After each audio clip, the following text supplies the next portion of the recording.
Olá, meu primeiro ano, tudo bem com vocês? Hoje eu tô gravando aqui essa aula para a gente finalizar o nosso conteúdo sobre fotossíntese, tá bom? Eu vou falar de como as condições ambientais vão estar limitando a taxa fotossintética. Então é importante vocês saberem que em toda reação química vão ter fatores que tanto favorecem quanto limitam as reações. A fotossíntese, sendo uma reação química que acontece nos seres autotróficos, onde eles produzem o seu próprio alimento, então, vai ter tanto fatores internos, né, fatores dos próprios organismos, quanto os fatores externos, que são aqueles relacionados ao ambiente, vão poder favorecer ou limitar a taxa fotossintética. Hoje eu vou falar de três fatores externos, que é a intensidade luminosa, disponibilidade de gás carbônico e a temperatura. Eu vou comentar com vocês como essas condições ambientais vão limitar a taxa fotossintética. É lógico que a quantidade ótima dessas condições ambientais vai variar de acordo com o organismo, tá bom? Falando especificamente da intensidade luminosa, a luz solar é uma fonte de energia indispensável para a fotossíntese, porque é a partir da energia luminosa que moléculas altamente energéticas, como ATP, NADPH, vão ser usadas para a produção da glicose, tá bom? Então, sem a intensidade luminosa, a taxa fotossintética vai ser nula. Não tem como ter fotossíntese sem intensidade luminosa. Existe um aumento gradual, certo, da taxa fotossintética quando se aumenta a intensidade luminosa. Porém, vai chegar um limite, ó, existe um limite no qual, mesmo aumentando a intensidade luminosa, a taxa fotossintética não vai aumentar. É como se o maquinário químico da fotossíntese, né, presente nos vegetais, que eu estou falando aqui dos vegetais terrestres, não fosse mais o suficiente, já não tem mais sua eficiência para que ocorra a fotossíntese. Então, esse gráfico mostra isso, como a intensidade luminosa vai estar influenciando a taxa fotossintética. Percebam que, dependendo da espécie, então vai variar, né? Para determinados grupos, inclusive, o ponto de saturação, esse limite, né, da intensidade luminosa vai ser diferente para determinados grupos. Primeiramente, a gente percebe que, com o aumento da intensidade luminosa, vai ter um aumento da taxa fotossintética. Mas vai chegar um ponto, vai chegar um limite, que é chamado de ponto de saturação luminosa, que, mesmo aumentando a intensidade luminosa, não vai ocorrer um aumento da taxa fotossintética.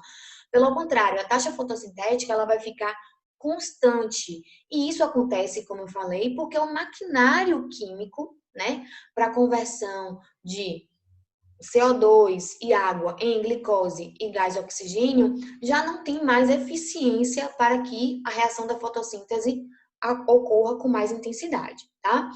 É importante vocês perceberem aqui, ó, que para determinados grupos de plantas, como as plantas umbrófilas, que são aquelas que estão adaptadas a ambientes com sombra, o ponto de saturação luminoso vai ser menor, ou seja, vai precisar de uma intensidade luminosa menor para que a taxa fotossintética seja máxima, tá? Já para plantas heliófilas, que elas são adaptadas a ambientes bem iluminados, a intensidade luminosa ela precisa ser maior para que as plantas, esses tipos de plantas, alcancem o seu máximo de taxa fotossintética.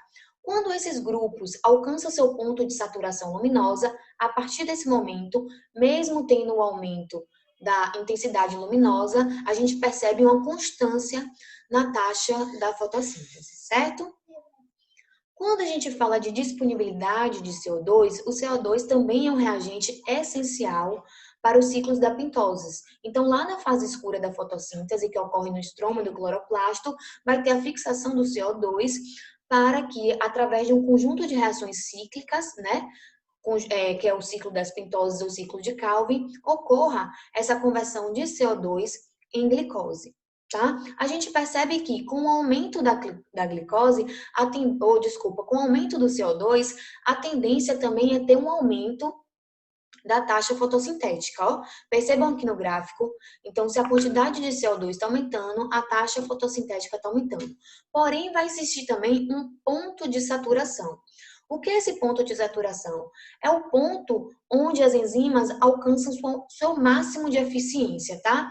Então, quando as enzimas alcançam seu máximo de eficiência, que é justamente esse ponto de saturação, em uma determinada concentração de CO2, a taxa fotossintética ela vai ser máxima.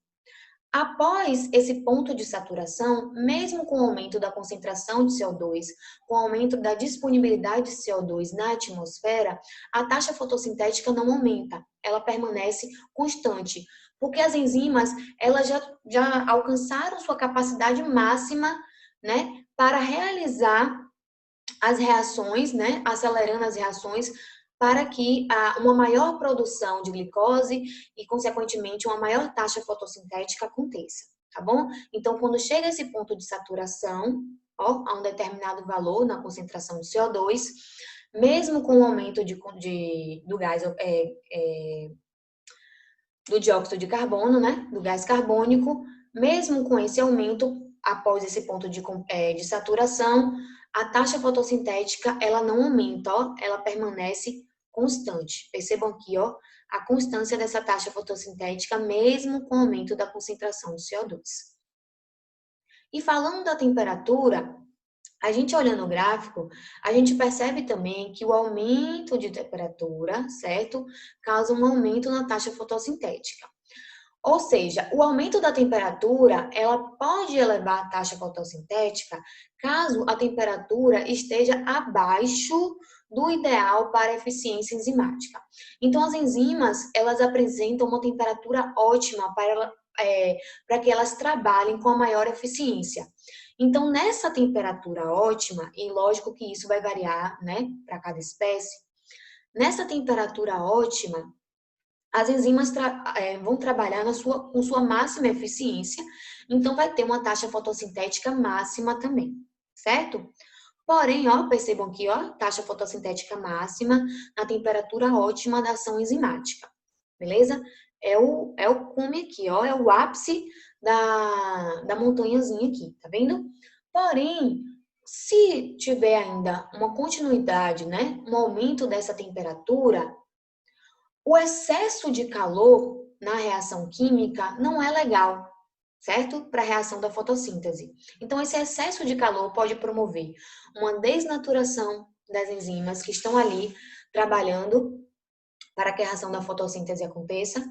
Pode ocorrer, inclusive, uma interrupção na reação da fotossíntese e causar, inclusive, a morte da planta, tá? Então, percebam que após a temperatura ótima, né, mesmo aumentando a temperatura, então, com o aumento dessa temperatura, vai ter uma liberação de calor a mais, em excesso, que vai promover, né, a desnaturação de enzimas, vai promover a interrupção da ação, ou desculpa, a interrupção da reação da fotossíntese e pode ocorrer a morte da planta.